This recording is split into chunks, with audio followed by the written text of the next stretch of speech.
পরবর্তী প্রশ্নটি করেছেন Abdul Karim, new York, USA থেকে। একজন মুসলিম পুরুষের জন্য কি কোনো খ্রিস্টান নারীকে বিয়ে করা জায়েজ? যদি হ্যাঁ হয়, তবে কি কোনো শর্ত আছে? তিনি কি তাকে বিয়ে করতে পারেন যদিও সে যিশুকে আলাইহিস সালাম ঈশ্বর বলে বিশ্বাস করে?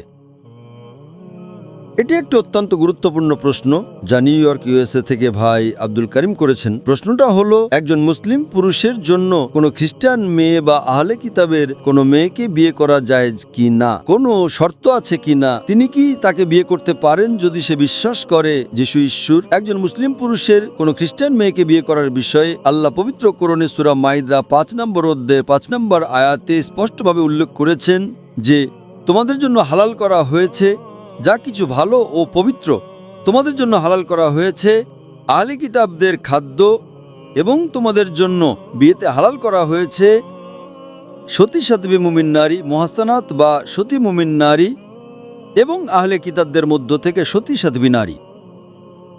সুতরাং কোরআনের এই আয়াতের ভিত্তিতে কোরআন খুবই স্পষ্ট, এবং এটি বলে যে একজন মুসলিম পুরুষ আহলে কিতাব থেকে একজন সতী নারীকে বিয়ে করতে পারে। কিছু লোক আছে যারা বলে যে ঠিক আছে, নবীর সময়ে আহলে কিতাবরা বিশ্বাস করত না যে যিশু ঈশ্বর ছিলেন ইত্যাদি।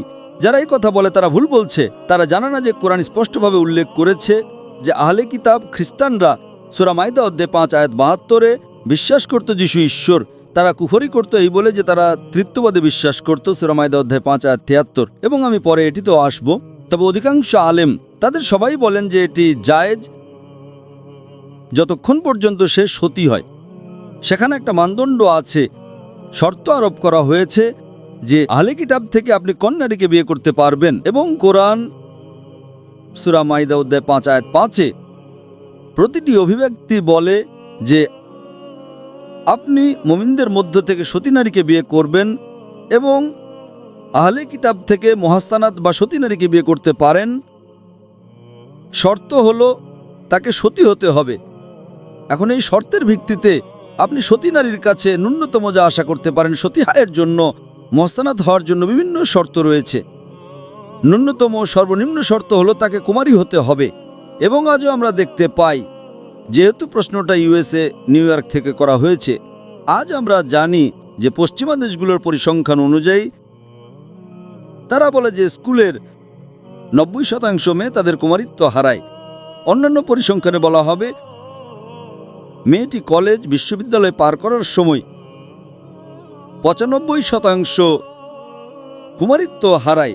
কেউ কেউ বলে 98%। এমনকি আপনি যদি ইউরোপ বা যুক্তরাজ্যের পরিসংখ্যান জানেন, তাদের বেশিরভাগ পরিসংখ্যান প্রায় সবাই বলে যে একজন নারী যখন বিশ্ববিদ্যালয় পাশ করে, কেউ কেউ বলে 95% কুমারিত্ব হারায়, কেউ বলে 96, কেউ বলে 97, কিন্তু তাদের সবাই একমত যে এটা 95%-এর বেশি। সুতরাং মুহসানাত বা সতী হওয়ার অন্যতম ন্যূনতম মানদণ্ড হলো আপনাকে কুমারী হতে হবে। আরও অনেক মানদণ্ড আছে। সুতরাং এর ভিত্তিতে আপনি খুব কমই এমন কোনো নারী খুঁজে পাবেন, বিশেষ করে পশ্চিমা দেশে, যে সতী হবে। এবং আমি মুম্বাইয়ে জন্মগ্রহণ করেছি, আমি আমার জীবন মুম্বাইয়ে কাটিয়েছি।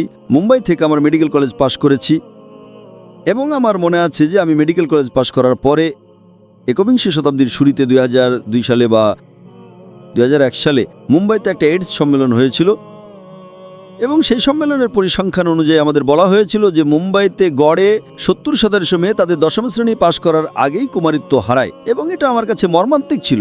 মুম্বাই, ভারত, আমেরিকার চেয়ে পশ্চিমা দেশের চেয়ে অনেক বেশি রক্ষণশীল, এবং এটা 20 বছর আগের কথা।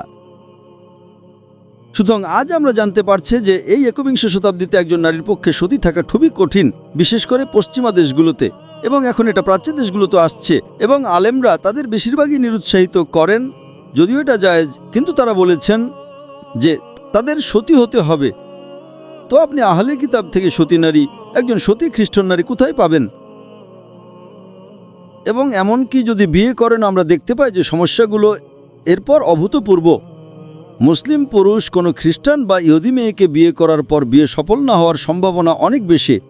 এবং আমরা দেখতে পাই যে পোশাকের ধরন আলাদা, খাওয়ার ধরন আলাদা, আচরণের ধরন আলাদা। এবং কল্পনা করেন পরিষ্কার পরিচ্ছন্নতা সেখানে নেই। কল্পনা করেন খ্রিস্টান নারী ঋতুস্রাবের সময় স্বামীকে নাও জানাতে পারেন, এবং আমরা জানি ঋতুস্রাবের সময় সহবাস করা হারাম। সে কি নিজেকে খুব ভালোভাবে পরিষ্কার করতে পারবে? খাদ্যাভ্যাস আলাদা এবং পশ্চিমা বিশ্বটা কোনো অস্বাভাবিক নয় যে অনেক মুসলিম পুরুষ খ্রিস্টান নারীকে বিয়ে করে এবং এই পুরুষগুলো আসলে খুব একটা ধর্ম পালনকারী মুসলিম নয়। তাই তাদের আমরা যা করতে দেখি তা হলো বিয়ের পর যখন তারা মুদির দোকানে যায় তারা তাদের স্ত্রীর জন্য মদ কিনছে, তারা তাদের স্ত্রীর জন্য শুকরের মাংস কিনছে। তারা হয়তো নিজেরা পান করে না, কিন্তু তারা তাদের স্ত্রীর জন্য কিনছে। তাদের অনেকে হয়তো বিয়ের আগে পান করতো, অনেকে পান করতো না, কিন্তু বিয়ের পর মদ পান করা শুরু করে। এই সব বিষয় খুবই সাধারণ এবং আমরা দেখতে পাই যে অনেক সময় যদি বিয়েটা না টেকে তাহলে এটা বিবাহ বিচ্ছেদে শেষ হয়। এবং যখন বিবাহ বিচ্ছেদ হয় এবং যদি আপনার সন্তান থাকে তাহলে আপনার মোহাম্মদ, আপনার আব্দুল্লাহ, আপনার আব্দুর রহমান, আপনার ফাতেমা, আপনার খাদিজা চর্চা যাচ্ছে। তাই আমি ব্যক্তিগতভাবে আমার মত পরে দেব। অতিরিক্ত মানদণ্ড, বেশিরভাগ আলেমে কোনো মুসলিম পুরুষকে আহলে কিতাব থেকে কোনো নারীকে বিয়ে করতে উৎসাহিত করেন না। এটা জায়েজ, কিন্তু মানদণ্ড হলো যে আপনার মুসলিম হতে হবে। আর আপনি কোথায় মুসলিম পাবেন? এবং এমনকি আপনি যদি একজন পান তারপরেও সেখানে সমস্যা থাকে। তাই একজন ধার্মিক মুসলিম তিনি কখনোই এতে জড়াবেন না। এবং আপনার কাছে যে অধিকাংশ ঘটনা আছে যখন একজন মুসলিম পুরুষ খ্রিস্টান মেয়েকে বিয়ে করছে, 99.9% ক্ষেত্রে এটা প্রেমের বিয়ে। যেই মুহূর্তে আপনার গার্লফ্রেন্ড বয়ফ্রেন্ড আছে তার মানে আপনি সতী নন। তো আপনারা কি করেন? আপনারা মেয়েটির সাথে বাইরে যান, সিনেমা দেখতে যান, খেতে বাইরে যান, নাচতে বাইরে যান। খুবই গুরুতর কুমারিত্ব, এমনকি গরমা হারামের সাথে যাকে বিয়ে করা যায় আছে তার সাথে নাচতে যাওয়া, সিনেমা দেখতে যাওয়া, এটা সতীত্বের ভাবনার বিরুদ্ধে। সে কোনো দানব নয়। সুতরাং আপনি যদি একজন খ্রিস্টান নারীর শক্ত মানদণ্ড প্রয়োগ করেন যিনি মহাসানা খুবই কম খুঁজে পাওয়া সম্ভব, এবং বাস্তবে 21শ শতাব্দীতে পরামর্শ অনুসরণ করা খুবই কঠিন। আর আমরা জানি বিয়ের পর যে সমস্যাগুলো হতে পারে। ইবনে আব্বাস রাদিয়াল্লাহু আনহু বলেন, একজন মুসলিম পুরুষ কেবল ইসলামী রাষ্ট্রে আহলে কিতাব নারীকে বিয়ে করতে পারে। সে কোনো খ্রিস্টান নারী বা ইহুদি নারীকে বিয়ে করতে পারে না যদি সেটা কোনো বিদেশিতে সে হয়। এবং একদল আলেম আছেন যারা ইবনে আব্বাস রাদিয়াল্লাহু আনহু এই মতের সাথে একমত, এবং এমনকি আমিও এই মতের সাথে একমত। কারণ যদি আপনি কোনো অমুসলিম দেশে একটি খ্রিস্টান মেয়েকে বিয়ে করেন এবং যদি কিছু ঘটে তাহলে তারা তাদের আইন অনুসরণ করবে, তারা ইসলামী আইন অনুসরণ করবে না। যদি তাদের বিবাহ বিচ্ছেদ হয় তাহলে আপনার সন্তানেরা, যেমন আমি উল্লেখ করলাম, মোহাম্মদ, সুলতান, আবদুল্লাহ, ফাতেমা চার্চে যাবে। তাই স্বাভাবিকভাবে এটা আদৌ অনুৎসাহিত করা হয় না। তাই আমি ইবনে আব্বাস রাদিয়াল্লাহু আনহুর মতের সাথে একমত যে এটা জায়েজ একজন খ্রিস্টান নারীকে বিয়ে করা। 1 নম্বর সতী হতে হবে এবং 2 নম্বর ইসলামী রাষ্ট্রে। ইবনে আব্বাস রাদিয়াল্লাহু আনহুর মতের সাথে একমত হওয়ার পাশাপাশি ব্যক্তিগতভাবে আমার আরেকটি শর্ত হচ্ছে কোরআনের উপর আমার অধ্যয়নের ভিত্তিতে। আমি আলেম হওয়ার দাবি করি না, আমি জ্ঞানের একজন ছাত্র এবং আমার বিশেষত্ব ইসলাম এবং তুলনামূলক ধর্মতত্ত্ব। তাই কোরআনের ভিত্তিতে আমার অতিরিক্ত মানদণ্ড আছে। এটি আমার মানদণ্ড নয়, এটি কোরআনের উপর আমার অধ্যয়ন।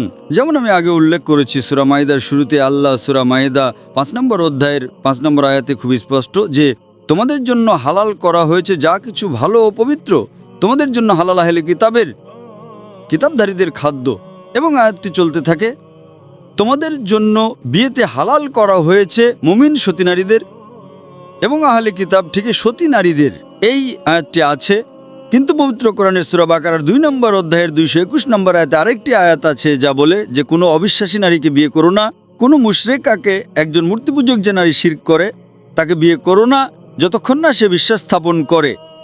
একজন বিশ্বাসী নারী যে দাসী, যে বাদী, সে একজন অবিশ্বাসী নারীর চেয়ে, একজন মুশরিকার চেয়ে অনেক উত্তম, এমনকি যদি সে তোমাকে মুগ্ধও করে।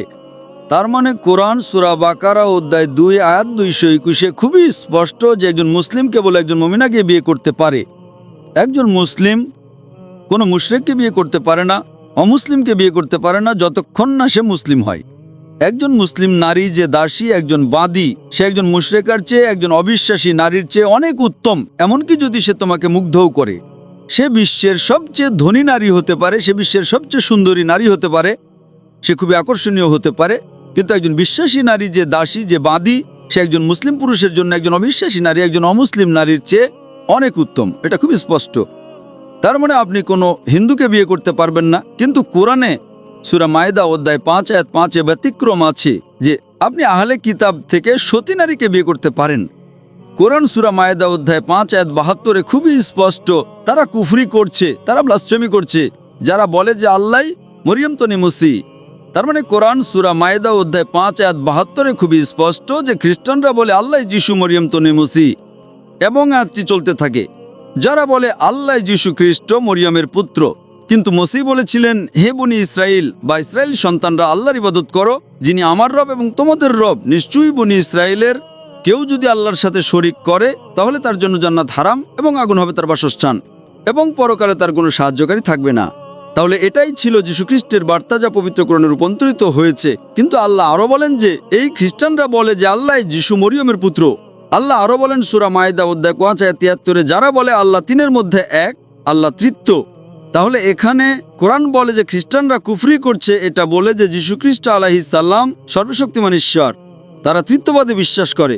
সূরা বাকারা ২ নম্বর অধ্যায়ের ২২১ নম্বর আয়াতে বলে আপনি এমন কাউকে বিয়ে করতে পারবেন না যে শিরক করে।